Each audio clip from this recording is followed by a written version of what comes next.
Hello, hello, hello, Grand Rising, everybody. Lord have mercy. Monday is Mondaying, okay? Real bad. Monday is Mondaying real bad over here, okay? But it's okay. We're gonna proceed into everything and get the show going. We're not gonna stop. We're not gonna let this one bump in the road get us, okay? Alrighty, guys.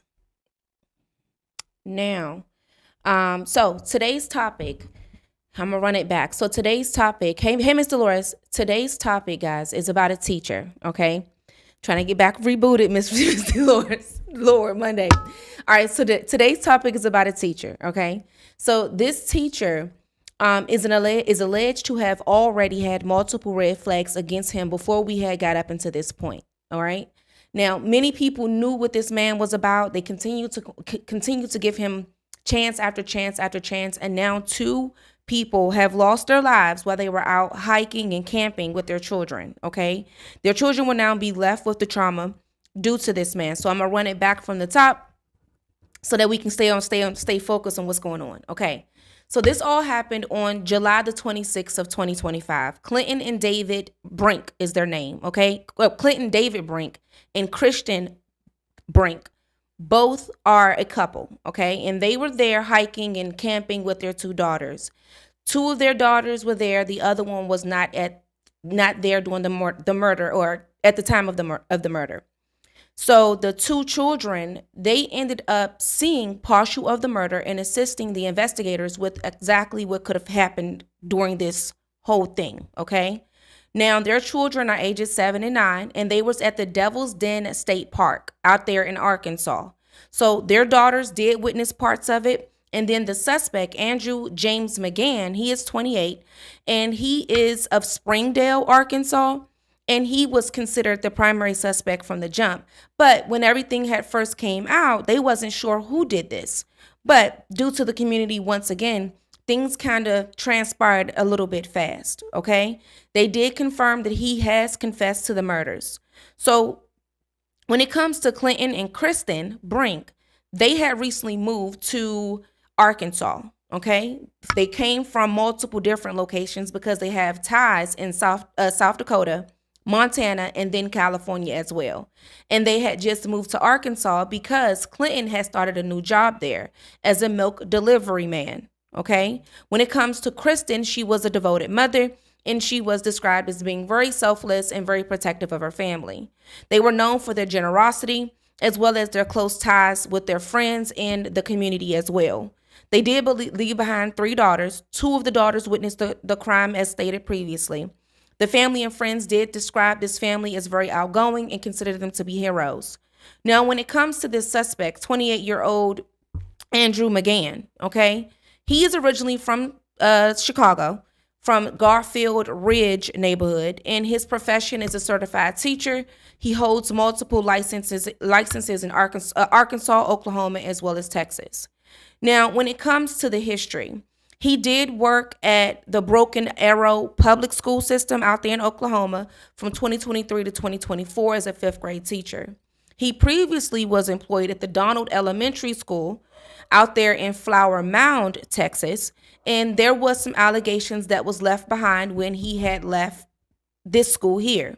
Okay, those allegations included him being inappropriate with one of the classmates or one of the students there, and her mother was fully aware of it and did let the school know about it, and they knew about it as well.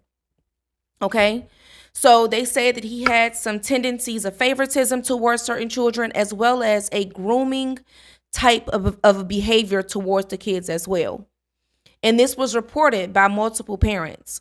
Now, the Louisville ISD did confirm that he had resigned in May of 2023. There was a brief stint that he worked in Plano ISD, and he resigned before the first day, which was the first day of school, which was August of 2024.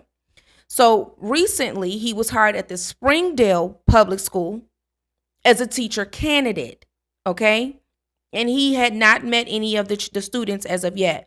Arrest records do say that he is 6 foot, 180 pounds, and they say that he does have a history of moving job to job, with all of these jobs having complaints. despite passing some background checks. Now, here's where the passing of the trash come into play.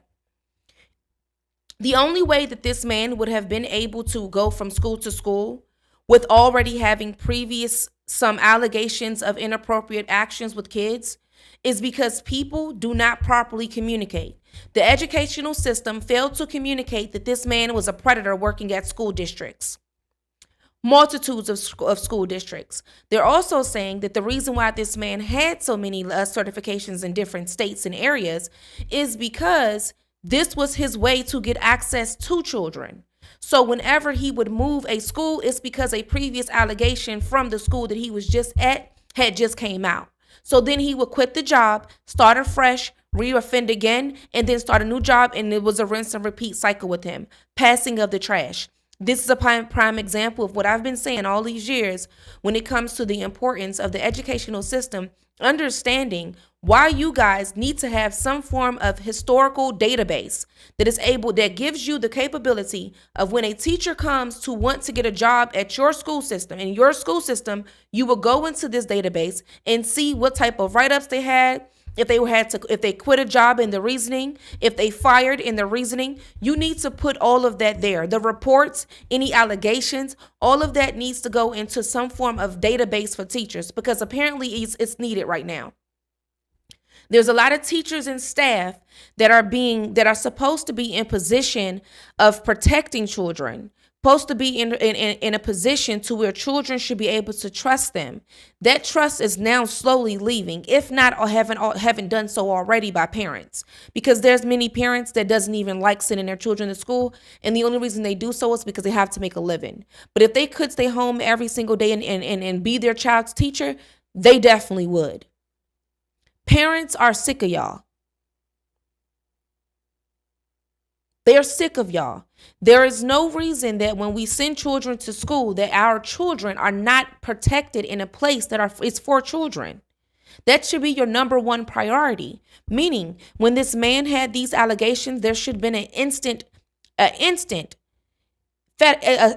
investigation into him, which then charges will then take place, which then license will then be taken.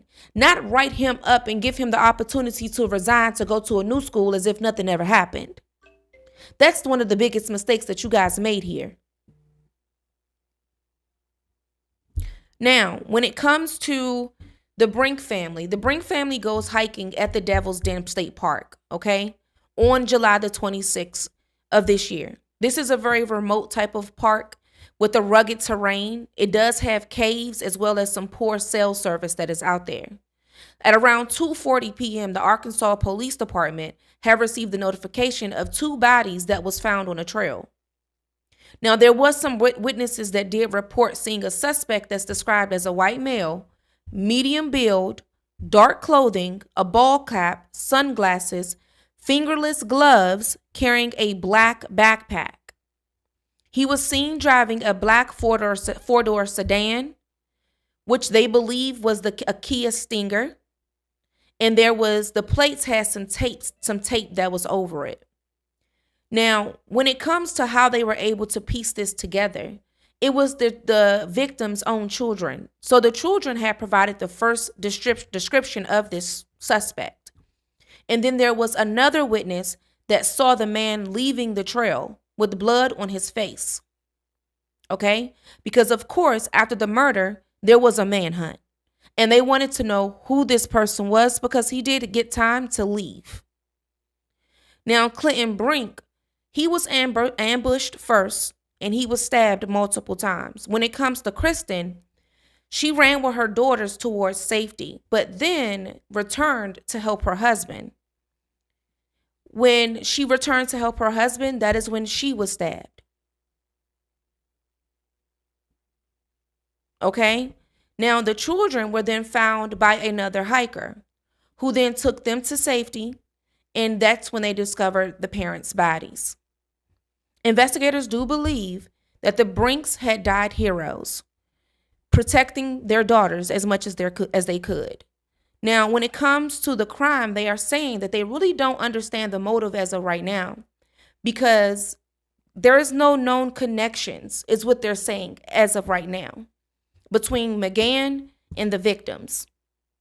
Now, when it comes to the police did, issue a composite sketch of the suspect and the vehicle description in which the witnesses has saw. Now, that's when all the tips nationwide began to come in, and then there was a 4-day manhunt. On July the 30th, McGann was arrested, mid haircut. Okay, now there was a woman, in which we're going to get into with part 2, where she basically posts, guys, I think that I am cutting the man's hair right now.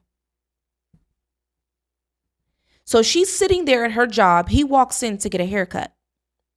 Immediately when he walks in, the police walks in a little bit right after him, which lets us know they were already watching him.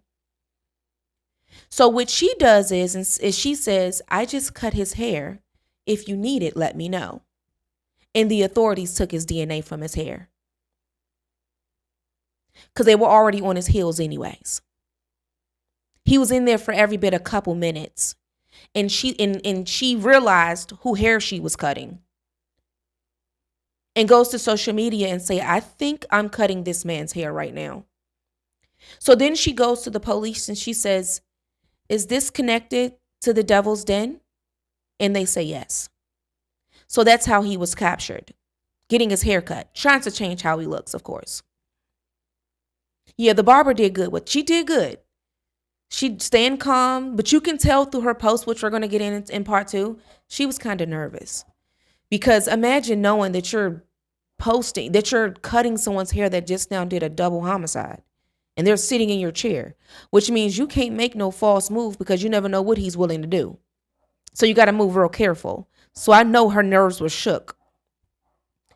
Now, they did say that the car was parked outside too, so he was still driving the same vehicle.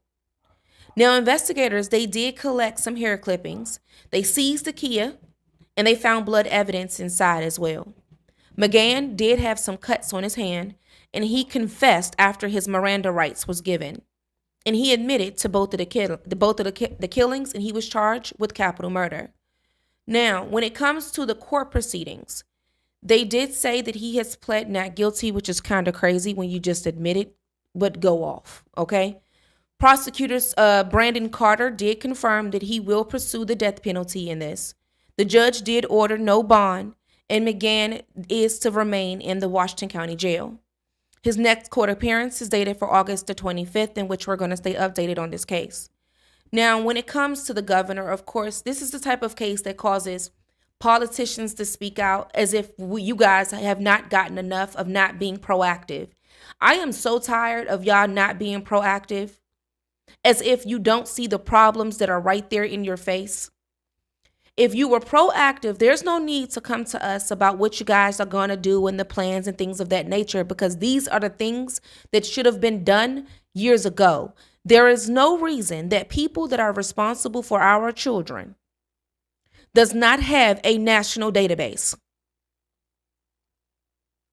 There is no way with people who are responsible with teaching our children, being close with our children for 8 hours or more, are able to walk in and out of school districts, leaving trash behind from the previous. There is no way.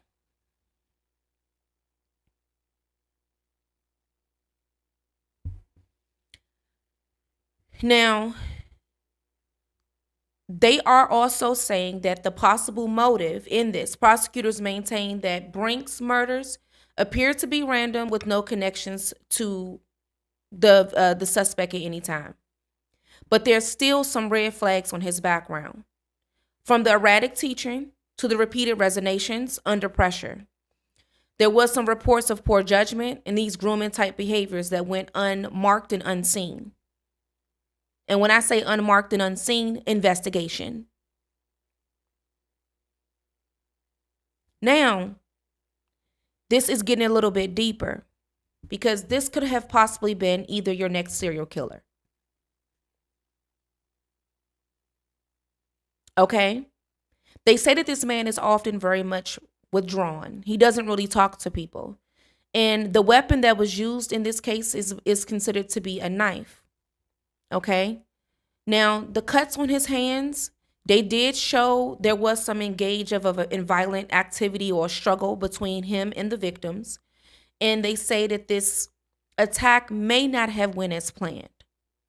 And something tells me that the target was the kids. Something tells me that. But because he couldn't get to the children, he went after the parents. Now, due to this case here, it has forced investigators to look at something different.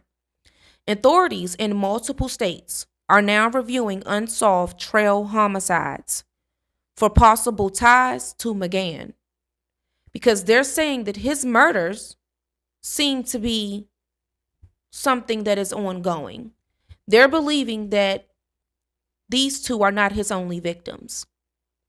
So the strongest comparison dates back to October of 2020, October 14th, by the way, where there was a stabbing of a 24-year-old John Craig at the Devil's Den. Now, when it comes to this case, they're saying that the victim in this case was 24 and he was hiking, and he was alone on the trail at the Devil's Lake at around 11:30 a.m., where he was stabbed to death. And they were still looking for a possible suspect in his case. And they're believing that this man, the suspect in this case, could possibly be the suspect in John Craig's case. But they're also believing that he possibly has killed others in other trails across the nation. So right now, what they're being forced to do is not only, it's two parts of this case, okay? We have the educational standpoint of this case, and then we also have the actual murders itself. Because now what they have to do is see if there was any physical victims, whether it be physical victims or him insinuating actions with kids at schools. And then they also have to turn that leaf over and see if there's any more people that he possibly have killed. So this case is two-sided. I don't know why this place got the word devil in it, but I tell you this, you would have never gotten me to be able to go in it. I'm one of those people that when I go into establishments, parks, whatever it is, I'm reading things. I'm reading names and titles, because why is it called the Devil's Den or Devil's Den Lake? Why is it called that? It's attracting people like this, if you ask me.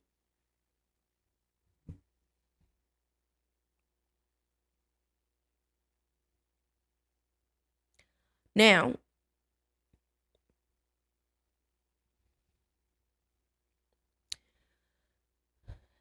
when it comes to this case with the Brink family, right now, the biggest issue is trying to figure out the motive, why this could have possibly happened.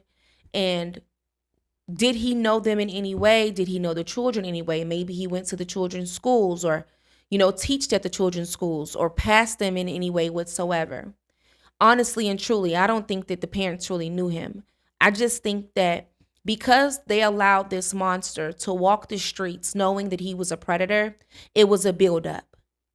And a lot of times when it comes to predators, it builds up over time to bigger crimes. And it's because when it comes to these type of people, okay, their illness is based on a craving in which they cannot get a hold of.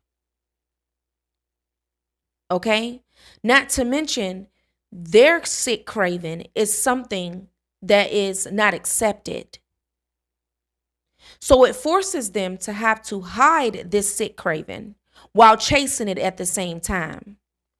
And due to all this thrill at one time, a lot of times it ends up like this, where it gets to the point of, I'm going to get it by any means necessary. And if that includes murder, which shall be, shall be. It's a very sick craving that because you guys are continually to treat it as if these people are just people that are just mental and they can go to therapy and it'll be no. I am one. And I've read criminal justice books back to front.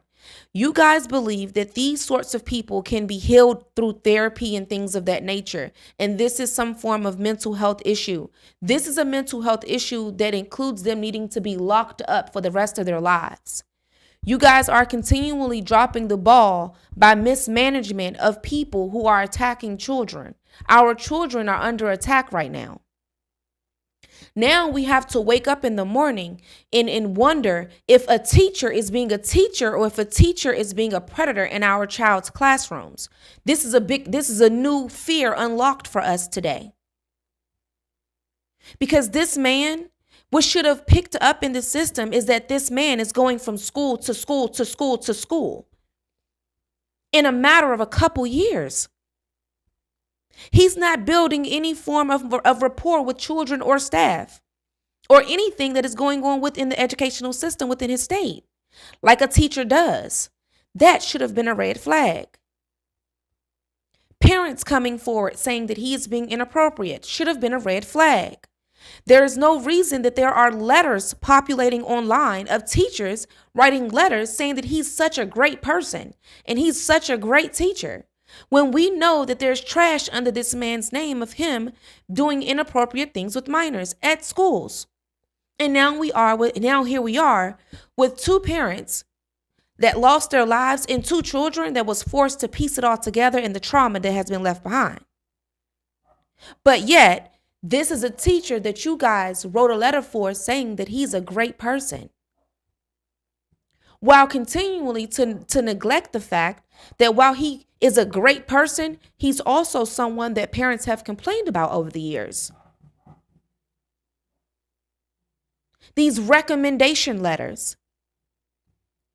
For the life of me, I will never be able to understand you guys writing recommendation letters for people that have these types of things under their belt.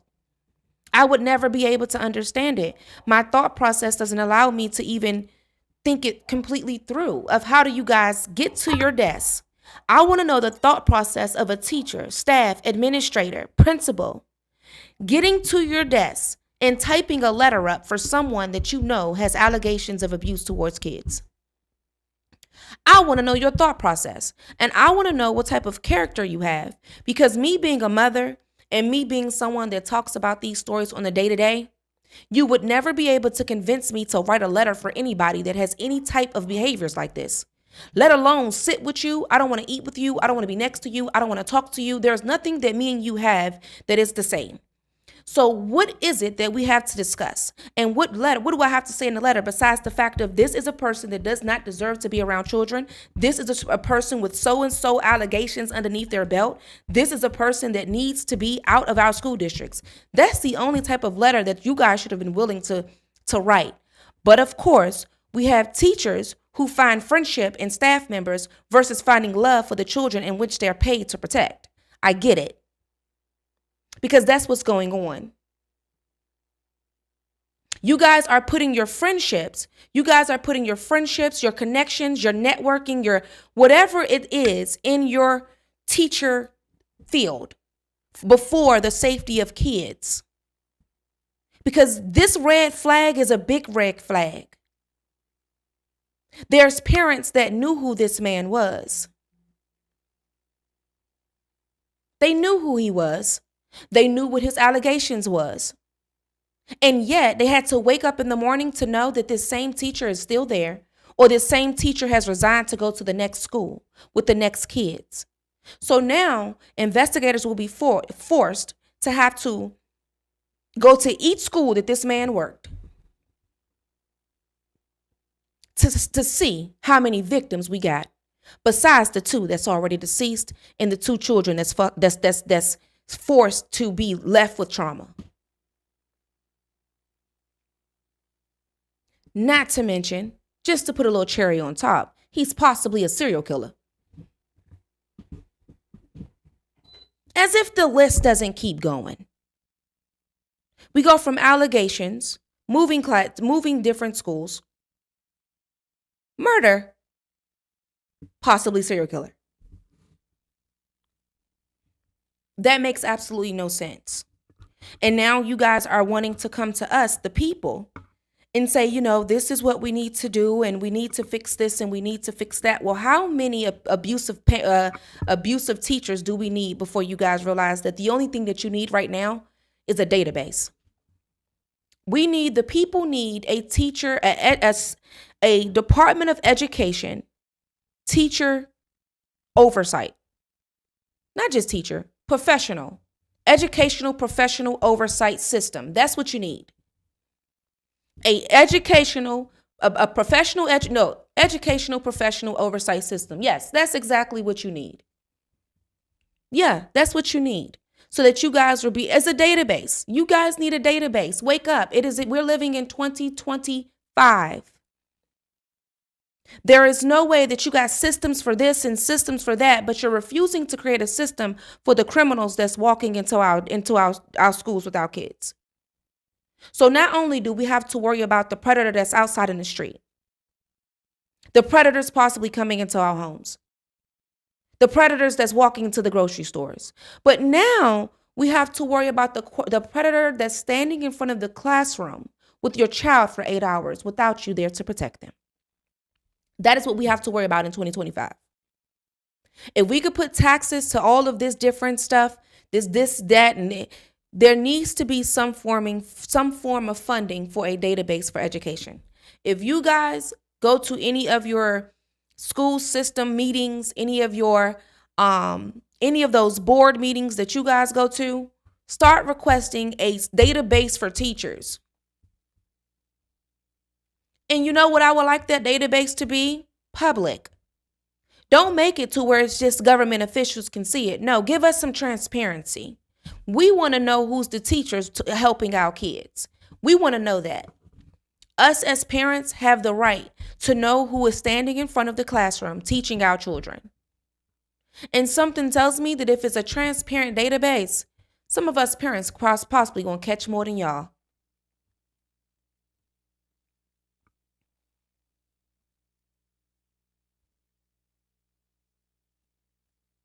It's too much craziness going on. And you know what it's doing? And it sucks. It sucks for real educators. And you wonder why educators are leaving. You wonder why educators are deciding they cannot do it. It's because the people that you guys have went through school and who has the passion to save our children, who has the passion to educate our children, have a passion to be a protector of our children, you guys don't even listen to them. They tell you what a child needs. They tell you what the child wants. They tell you what the child is lacking with. And you guys are going through this whole point blank system as if one system fits all children, and it does not. It just doesn't. Instead of listening to the teacher that's sitting with that child for 8 hours a day to know exactly what that child needs. I guarantee you that it was a teacher that knew about this teacher, but instead of the Department of Education coming together to decide that this man's certifications need to be snatched, they went ahead and let him resign and walk away and walk into someone else's school district, leaving good teachers to be overlooked while this man right here is sitting here making everything look crazy. Real teachers are being overlooked right now, disregarded. And these type of people, him, who's a possible serial killer, is sitting in front of their classrooms. They're having to take students that was once his student and get trust from this child because this child has already been victimized by a teacher. So it makes it harder for good teachers to connect with this child because this child doesn't know if he or she can trust you because of what this man did. At some point in time, you need a database, Department of Education. This passing of the trash thing I have been talking about for about 3 years now. Passing of the trash in the educational system is a real thing. But now that real thing has turned into murder.